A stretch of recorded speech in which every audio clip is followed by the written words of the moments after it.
ওম শান্তি। আজি আমি কথা পাতিম যে আমি যি খাদ্য খাওঁ বা যি আমি সেৱন কৰোঁ ৰাতিপুৱাৰ পৰা সন্ধিয়ালৈ, পানী হ'ব পাৰে, খাদ্য হ'ব পাৰে, মেডিচিন হ'ব পাৰে, বা যি আমি কৰ্ম কৰোঁ, পঢ়া শুনাৰ পৰা আদি কৰি ঘৰৰ কৰ্ম,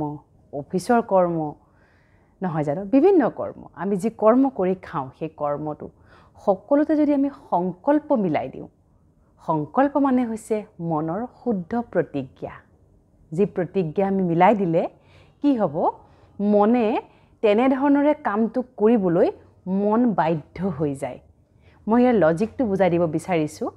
যদি ৰাতিপুৱা শুই উঠিয়ে আমি যদি শুদ্ধ সংকল্প লওঁ, ছাপ'জ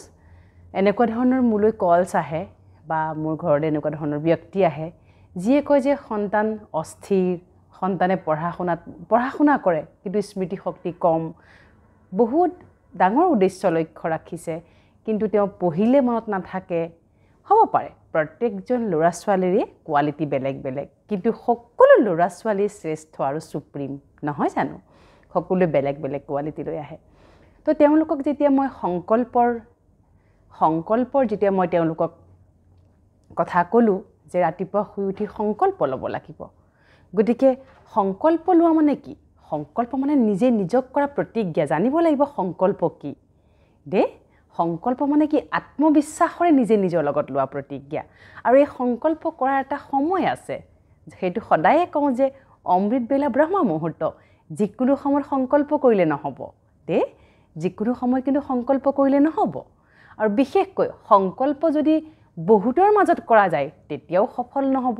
কিয় নহ'ব? কাৰণ বহুতৰ ভাইব্ৰেশ্যনটো মোলৈ যেতিয়া আহি থাকিব তেতিয়া মোৰ মন সেই সংকল্পত একাত্ম নহ'ব।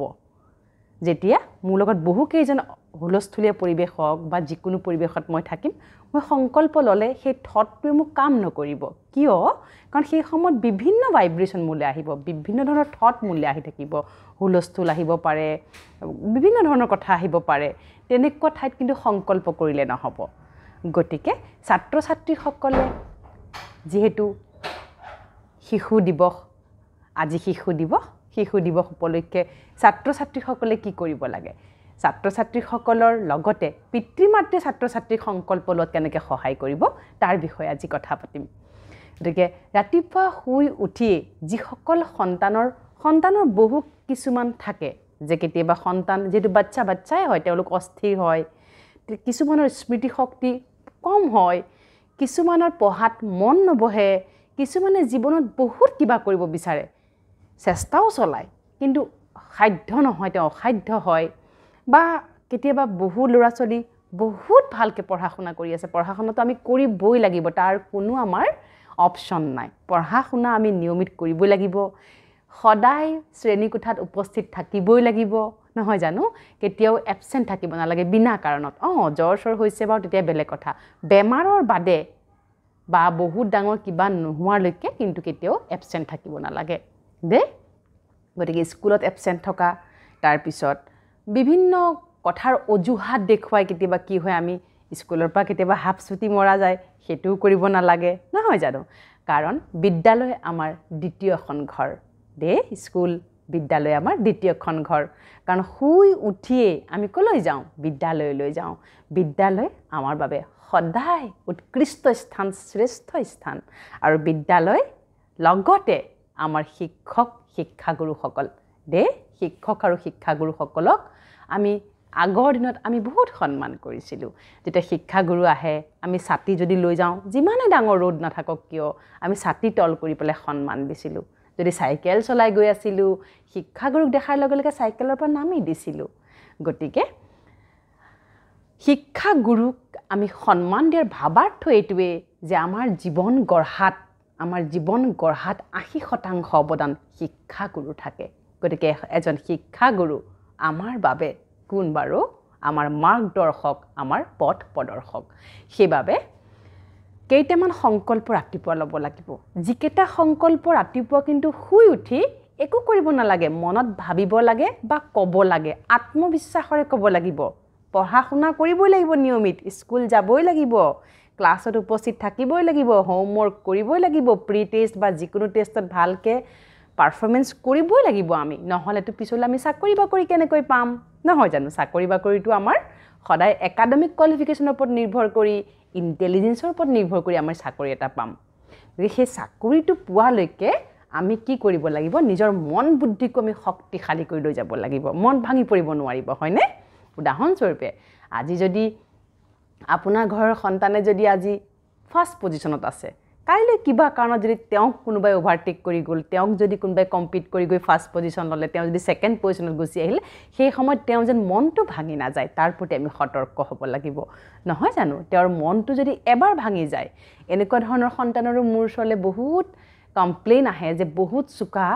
আৰু এতিয়া তেওঁ ডিপ্ৰেশ্যনৰ বলি হৈছে এটা সময়ত তেওঁ বহুত ভালকৈ পঢ়িছিল এতিয়া তেওঁ লাহে লাহে লাহে লাহে বিভিন্ন নেগেটিভ চিন্তনে তেওঁক খাবলৈ ধৰিছে তেনেকুৱা বহু মাতৃৰ মোলৈ ফোন আহে এনেকুৱা ফোন আহে যে সন্তানে আগবাঢ়ি যায় কিন্তু সেলফ কনফিডেন্সও বহুত কম বহুত চোকা হয় তেওঁ পঢ়া শুনাই খুব ইন্টেলিজেন্স সাংঘাতিক ইন্টেলিজেন্ট হয় কিন্তু তেওঁৰ কনফিডেন্সটো কম যেটো আত্মবিশ্বাসটো কম ইত্যাদি ইত্যাদি বিভিন্ন ধৰণৰ থাকিব পাৰে দেই গতিকে প্ৰথম কথা হৈছে ৰাতিপুৱা শুই উঠি অমৃত বেলা ব্ৰহ্ম মুহূৰ্ত যেটো সময়ত সকলো আমি উঠো আমি যেতিয়া মেট্ৰিক পঢ়িছিলোঁ তেতিয়া আমি সেই সময়তে উঠিছিলোঁ 3 বাজিত উঠিছিলোঁ 3 বাজিত উঠিব নালাগে 5 বাজি 6 বাজি 7 বাজি যেতিয়াই উঠা যায় প্ৰথম উঠি পেলাই 5টা ধন্যবাদ আমি সকলোৱে দিব লাগে প্ৰথমটো হৈ গ'ল প্ৰথমটো কি প্ৰথমটো হৈছে যে থ্যাংক ইউ গড বা ঈশ্বৰ আল্লাহ গড ভগৱান থ্যাংক ইউ মাই পেৰেণ্টছ মোৰ মাতা পিতা তোমালোকক কোটি কোটি ধন্যবাদ তাৰ পিছতে থ্যাংক ইউ মাই শিক্ষাগুৰু মোৰ শিক্ষাগুৰু শিক্ষক শিক্ষয়িত্ৰীসকল তোমালোকক কোটি কোটি নমস্কাৰ প্ৰণাম আৰু ধন্যবাদ থ্যাংক ইউ মোৰ সহপাঠীসকল মোৰ পৰিয়ালবৰ্গত থকা কাজিনছ বা মোৰ পৰিয়ালবৰ্গত থকা সকলো ৰিলেশ্যনশ্বিপক মই ধন্যবাদ জনাইছো থ্যাংক ইউ আৰু শেষত থ্যাংক ইউ প্ৰকৃতি নেচাৰক থ্যাংক ইউ ক'ব লাগে কিয় নেচাৰক থ্যাংক ইউ ক'ব লাগে নেচাৰ আমাৰ বন্ধু নহয় জানো প্ৰকৃতি আমাৰ বন্ধু হয় গছে আমাক ছাঁ দিয়ে ফল দিয়ে নহয় জানো গছে আমাক বহুত দিয়ে গতিকে আমি তাৰ বিনিময়ত গছক কি ক'ব লাগে থ্যাংক ইউ ক'ব লাগে দে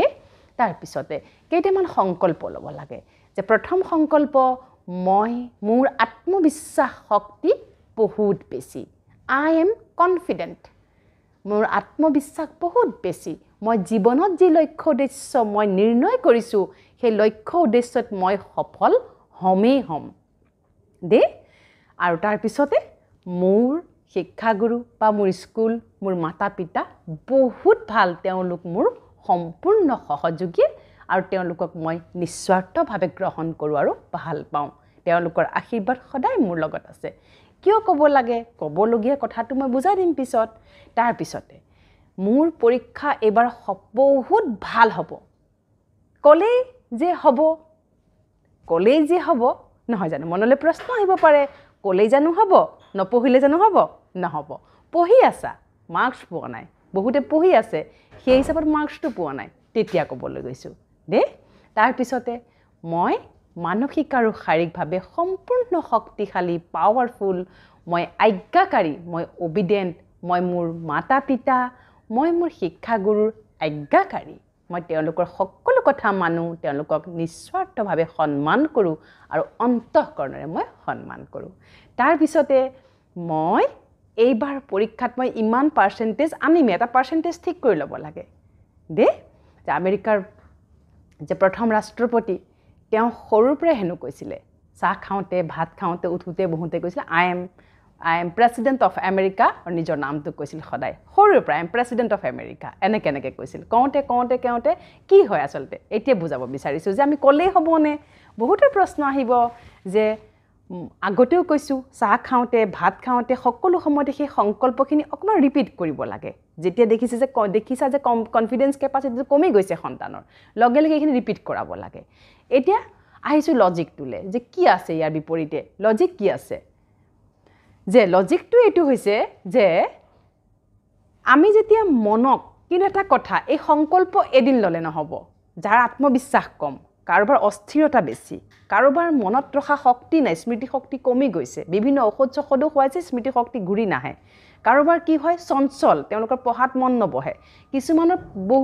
বহুত সব ঠিক আছে কিছুমান প্ৰব্লেম থাকিব পাৰে গতিকে ইত্যাদিবিলাক লৈ 21 দিন কিন্তু সিহঁতক যদি আমি এটা সংকল্পত আনিব পাৰোঁ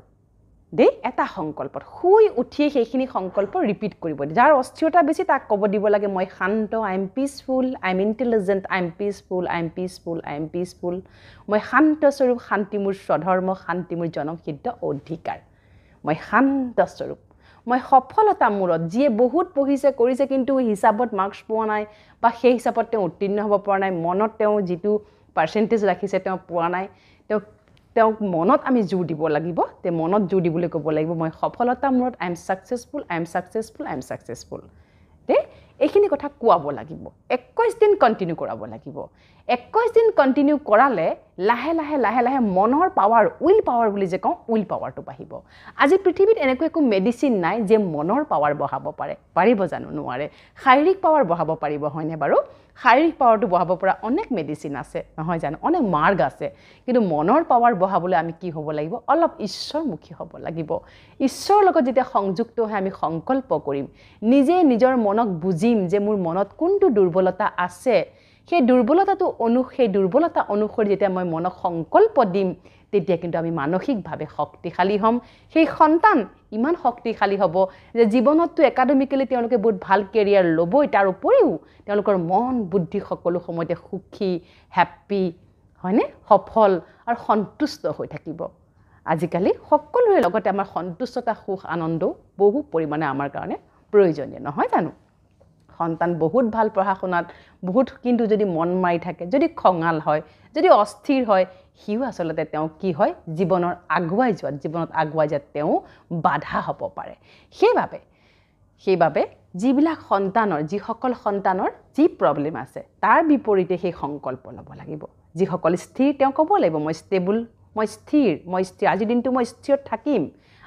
মই স্থিৰত থাকিম মানে নিজে নিজক প্ৰতিজ্ঞা দে এইটো এনেকুৱা নহয় পানী অকমান হাতত লৈ এনেকৈ জাৰিছোঁ কৰিছোঁ মোৰ হেৰি কৰি দিয়া হে ভগৱান মোক ভাল পৰীক্ষা কৰি দিয়া কিবা কৰি that is not the সংকল্প that is not the way of taking সংকল্প সেইটো সংকল্প লোৱাৰ প্ৰচেছ নহয় সংকল্প লোৱাৰ প্ৰচেছ হৈছে যে ৰাতিপুৱা শুই উঠি ঈশ্বৰক অকমান আমি স্মৰণ কৰি নিজে নিজৰ মনত শক্তি ভৰোৱা দে সংকল্প মানে হৈছে ঈশ্বৰক অকমান স্মৰণ কৰি নিজৰ মনৰ শক্তি বঢ়োৱা বাকি শাৰীৰিক শক্তি বঢ়াব পৰা অনেক মাৰ্গ আছে কিন্তু মনৰ শক্তি আমি নিজে বঢ়াব লাগিব আমাৰ মানসিক শক্তি কোনেও বঢ়াব নোৱাৰে গতিকে আমি জন্মগতভাৱে যিবিলাক সংস্কাৰ লৈ আহোঁ কিছুমান বহুত দুৰ্বল সংস্কাৰ আমি লৈ আহোঁ সেই দুৰ্বল সংস্কাৰবিলাকক আমি নিজে সংকল্পৰ বলত সেই দুৰ্বল সংস্কাৰবিলাকক আমি ইয়াতে ত্যাগ কৰিব পাৰোঁ শেষ কৰিব পাৰোঁ দে গতিকে ৰাতিপুৱা শুই উঠিয়েই এইখিনি সংকল্প লওক যাক পাৱাৰ অফ ওৱান থট বুলি কওঁ এটা থটক যদি আমি 21 দিনটোত 21 বাৰকৈ যদি ৰিপিট কৰোঁ মানসিক শক্তি কিন্তু বহুতখিনি বৃদ্ধি হয় সুখ শান্তি আনন্দ শক্তি পবিত্ৰতা দিব্যতা সন্তুষ্টতা সফলতা ইত্যাদি যি আমাৰ গুণ আমি মানৱ ধৰ্ম প্ৰতিষ্ঠাৰ যিবিলাক গুণ মনুষ্যৰ যি কোৰ কোৱালিটিজ সেইবিলাক কিন্তু লাহে লাহে কি হ'ব এক্টিভেট হ'বলৈ আৰম্ভ কৰে ইনফেক্ট আপুনি যদি মেডিচিনো খায় মেডিচিনটো যদি আপুনি কৈ পেলাই খায় ঘপককৈ মেডিচিনটো খাই দিয়া আগতে যদি অলপ মানসিক শক্তি কি হয় কেতিয়াবা বহু মনুষ্যই মোলৈ বহু ফোন কলছ আহে যে ঔষধ খাই আছোঁ ভালেই নহয় দেখোন তাৰমানে যদি আমি এনেকৈ খাওঁ ঔষধটো আৰু কিমান ঔষধ খাবি আৰু এই ঔষধসোপা খাওঁতে মোৰ জনমতি গৈছে বা মই কিমান ঔষধ খাই থাকিম বা লেলাই ঘেন্দাই জীৱন এনেকৈ যদি কৈ থাকোঁ কি হয় সেই ঔষধটো কিন্তু সিমান কামত নিদিব এটা বস্তু কিন্তু আপুনি মানিব লাগিব আমাৰ আভ্যন্তৰীণ যি মন বুদ্ধি তাত আমি যি থট দিম থট ভাৱনাই কিন্তু লাহে লাহে কেমিকেলছ যেতিয়া থট আমি দিওঁ থটৰ লগতে কি হ'ব লাহে লাহে ফিলিংছ অনুভূতি উৎপন্ন হ'ব ফিলিংছটো লাহে লাহে কি হ'ব আমাৰ এটিটিউড হ'বলৈ আৰম্ভ কৰিব এটিটিউড লাহে লাহে যেতিয়া ভিতৰত আৰম্ভ হ'ব সি কথাৰে নিৰ্মাণ হ'ব বাহিৰলৈ আহিব আৰু সি আমাৰ বিহেভিয়াৰ সংস্কাৰলৈ আহিব আৰু যদি ভাল এটিটিউড আমি গঠন কৰিছোঁ তেতিয়াহ'লে কি হ'ব সি আমাৰ ভাল ভাগ্য হ'ব দে গতিকে আমি এতিয়াৰ দিনত আমি সকলো পাইছোঁ সায়েন্সৰ যুগত বিজ্ঞানৰ বলত বিজ্ঞানৰ অৱদানৰ বলত আমি সকলো পাইছোঁ কিন্তু মন বুদ্ধিক আমি যদি শক্তিশালী কৰি ৰাখিব লাগে আমি ঈশ্বৰমুখী হ'বই লাগিব নিজৰ লগতে সন্তানকো ঈশ্বৰমুখী কৰক ৰাতিপুৱা শুই উঠি যি আমি আগতে প্ৰাৰ্থনা কৰিছিলোঁ সেই প্ৰাৰ্থনাৰ মাধ্যমেদিও সংকল্প লওক দে আৰু সন্ধিয়া সদায় পঢ়াৰ আগত একেই সংকল্প ঈশ্বৰক স্মৰণ কৰি একেই সংকল্প দিয়ক দেখিব লাহে লাহে লাহে লাহে সন্তানৰ যিবিলাক নেগেটিভ গুণ আছে যিবিলাক প্ৰব্লেম আছে সকলো নিজে নিজে ঠিক হ'বলৈ আৰম্ভ কৰিব কিন্তু ৰাইট সংকল্প ল'ব লাগিব যিটো প্ৰব্লেম আছে তাৰ বিপৰীতে ৰাইট সংকল্প ল'বলৈ জানিব লাগিব সকলো পিতৃ মাতৃয়ে সন্তানক শ্ৰেষ্ঠ পালনা দিবলৈ লগতে সন্তানক ঈশ্বৰমুখী কৰি তুলিবলৈ প্ৰতিজ্ঞা লওক আৰু তেওঁলোকক এটা হীৰাৰ দৰে বিদাক জীৱন সকলো ফালৰ পৰা তেওঁ জয় জয় ময় হওক সকলোৰে ফালৰ পথ পজিশ্যনৰ পৰা আদি কৰি তেওঁলোকৰ জীৱন সকলো ফালৰ পৰা যেন সুখৰ হয় সকলো ফালৰ পৰা যে শান্তিপূৰ্ণ হয় সুখ আনন্দ প্ৰেম দিব্যতা পবিত্ৰতাৰ যেন পৰিপূৰ্ণ হয় সেইখিনি প্ৰতিজ্ঞা লৈ সন্তানক এনেদৰে পালনা দিয়ক চাব লাহে লাহে সন্তানে আপুনি বিচৰা ধৰণেৰে জীৱনটোত কোনো ধৰণৰ বিশৃংখল নোহোৱাকৈ সন্তানে নিজৰ লক্ষ্যত উপনীত হ'ব আৰু আপোনাৰো সুসন্তান হিচাপে সমাজত পৰিচিত হ'ব ওম শান্তি